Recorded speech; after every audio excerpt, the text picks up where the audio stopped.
So the Eagles practice squad is set, and so is apparently the blonde bomber, Zach Ertz. That is all great and all, but the Eagles can't do one thing. They can't trade Dallas Goedert.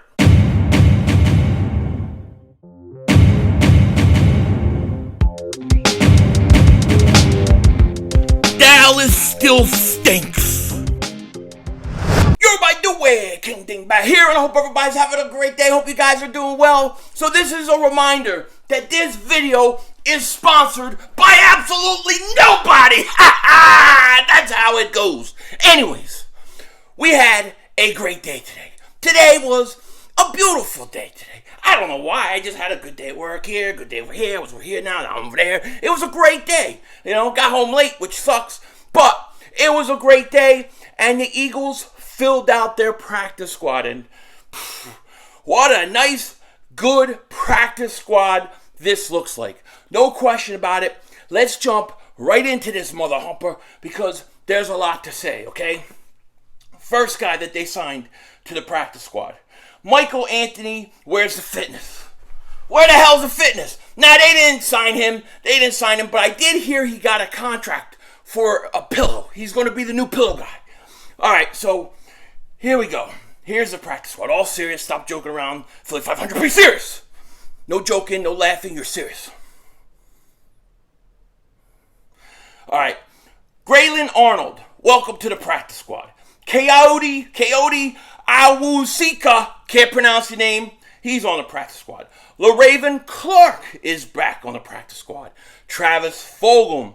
Wow. I can't believe he made it through waivers. I thought he would get picked up, but he's on the practice squad. John Hightower, he's back on the practice squad. Jordan Howard lands on the practice squad. How about that? We were all worried about Jordan Howard going, and I don't even think he is going to be on the practice squad by week 1. We'll talk about it in a second. Jason Huntley, he's back on the practice squad. Michael Jaquette is back on the practice squad. Not a fan, okay? Craig James, practice squad. Matt Leo, practice squad. Sua Obeta, practice squad. Ross Piershabacher, can't pronounce your name either. Welcome to the practice squad. Elijah Riley, practice squad. Nice to have you back, Jacoby Stevens, on the practice squad. Raquan Williams on the practice squad. And the Eagles signed undrafted free agent defensive tackle Marvin Wilson. He is on the practice squad. I almost said Marvin Harrison, but that's only because I was just talking to somebody about how Devontae Smith reminds me of Marvin Harrison. Almost said Harrison, but I didn't. But I hear good things about Marvin Wilson. I think he has a lot of upside. As a defensive tackle, was with Cleveland. He is now over with the better guys, with the greatest franchise in the history of sports. Why is it so damn hot in this house? But anyways, that's your practice squad. It sounds like a really deep practice squad. A lot of guys have played in NFL games. My thoughts on this practice squad are this. They're very simple. What you see now is not what you're going to get, I think, by even week 1. As soon as the Eagles start moving some pieces around, like Tyree Jackson on IR, I believe a guy like Jordan Howard comes up immediately to the active roster. That's how I think it'll go. LaRaven Clark, he's another guy I don't expect to be on the practice squad. You really need that backup tackle. So I like it. I know that this is only a piece of what they're doing. I don't think the whole roster's finalized yet. I still think there's moves to be made. We still have 7 linebackers, a lot of offensive linemen. I expect some trades to happen. I think Howie's calculating the calculations of the cornbread, and I think you're going to have some trades. So I'm just going to be waiting for that, and we'll see what happens. So overall, I like the practice squad. To me, I think it's a pretty good practice squad, but I think it's going to be changing quite a lot by the time week 1 comes. At least in terms of getting guys like Howard and Clark. They're going to come off of it. Maybe even a guy like Fulgham. Who knows? But getting Travis Fulgham back, Howard back, and those guys is all good. Now, teams still could go pluck your practice squad. They can. So, we'll see what happens. But overall, very good practice squad. No problems with it at all. Now, I want to talk to you guys about Zach Ertz, the blonde bomber. Because, let me say this, it is hard not to like Zach Ertz. It is hard not to say that guy has nothing but class, okay? Listening to him to talk today, listening to him in the press conference with, just talking about his, how, him and the Eagles, were not happy with each other, but they talked it out. He apologized and forgave. They apologized to him and forgave. And you don't hear much about forgiveness and things like that in the NFL today. Hell, you don't hear much about it in the world today. But I always think it's a good thing, man. I always think you gotta work things out, and you gotta talk things out. And Zach Ertz is nothing but class. He's gonna go in the Eagles Hall of Fame, and I know there's a lot of people right now. Zach Ertz wants to retire an Eagle. Did you hear that, Philly 500? Zach Ertz wants to retire an Eagle. Can you imagine? He's gonna retire an Eagle. And here's what I have to say to that. Reggie White wanted to retire an Eagle, and he went to Green Bay. I've never got over it. I'm still got PTSD or Aguilar syndrome from that. I'm goofy when it comes. I've never recovered. And my point is, I love Zach Ertz. He's the Eagles Hall of Famer. But if you think that means I'm not trading him, you're crazy. If I get the right offer, I'm going to move him. It's not going to stop. Because to me, the Eagles have to do what's best for the Eagles' future.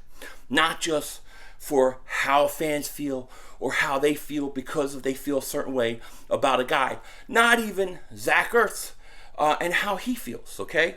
So, to me, if you wanted to build up Zach Ertz's trade value and really show teams that he's more than happy to stay in Philly, this is how you do it. Now teams are going, well, they're not going to just get rid of him for nothing. He's happy to be there one more year. We're going to have to go pay now. And that's how they're going to look at it. That's how I look at it. Okay? And that is nothing against Zach Ertz. Like I said, I hold Zach Ertz as one of the Eagles' greats of all time. You could retire his number. You'll never hear me complain about it. I love the guy, love what he did. But this is a business. And when you pay guys too much for what they did in the past and not what they can still give you on the field, then this is what happens. You get in salary cap hell, you get an older roster, you start losing, you have no money, you can't trade guys because there's no trade value. All those things occur. So, if Zach Ertz really loves Philly, wants to retire in Philly, he will take a team-friendly deal that will pay him like a really good second-string tight end. And that's what they'll do. And if he wants to do that and the Eagles can work a deal with him like that, then I'll by all means keep him. You won't hear me complain. I'm fine with it. However, I cannot allow my team to get rid of younger players. I cannot allow my guys to trade for younger guys. I love Zach Ertz. Believe me, I love the guy.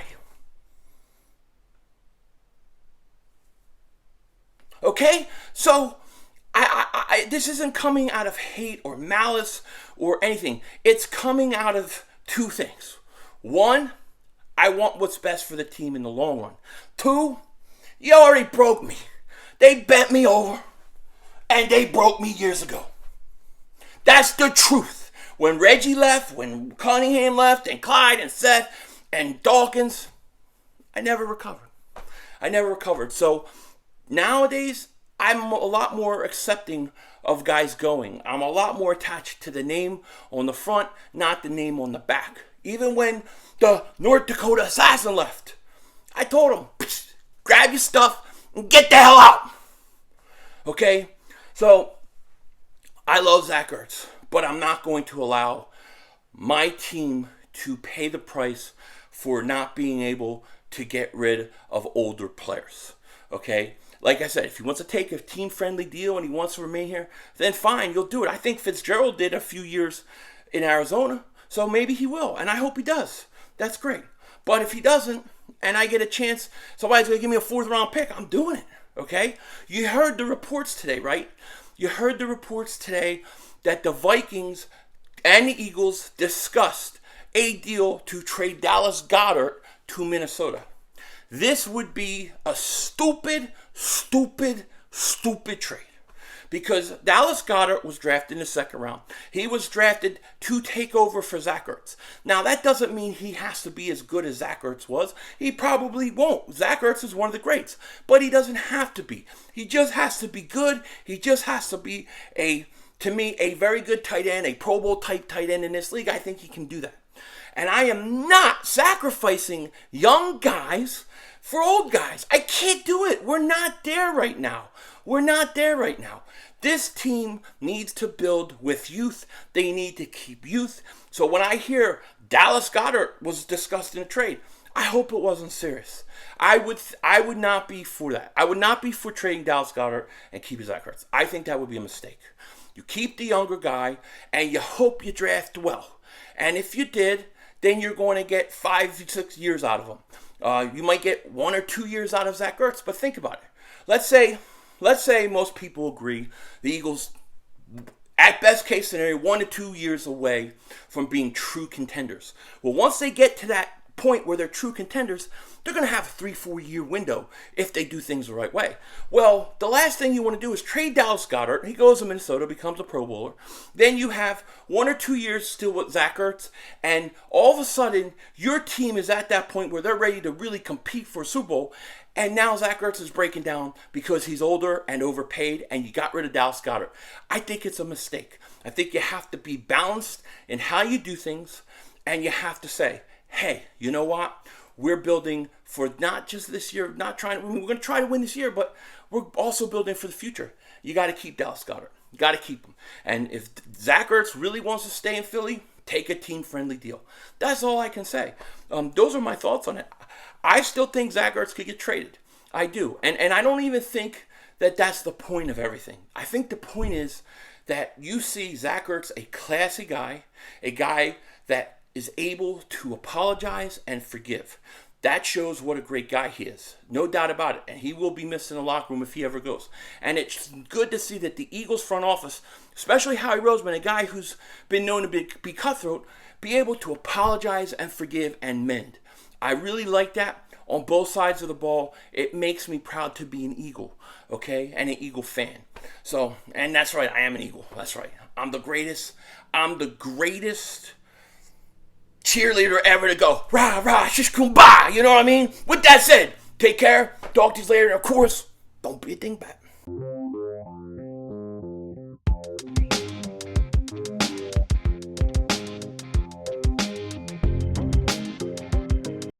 So I'm expecting some of you guys not to like my take on Zach Ertz, which is totally fine with me because we're not always going to agree. I respect your opinion nonetheless.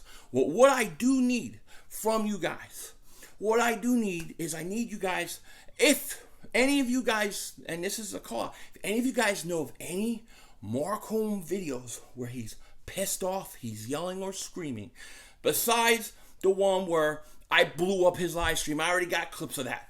But anything where he's mad or angry, let me know which video. Send me a link to it because I need it. I'm working on a project for a few weeks here, and I've sifted. God, the guys must have 100 million videos on his channel, and going through each and every one of it is very hard. So I'm asking for some help. If anybody knows of any meltdown Mark Holm moments, let me know.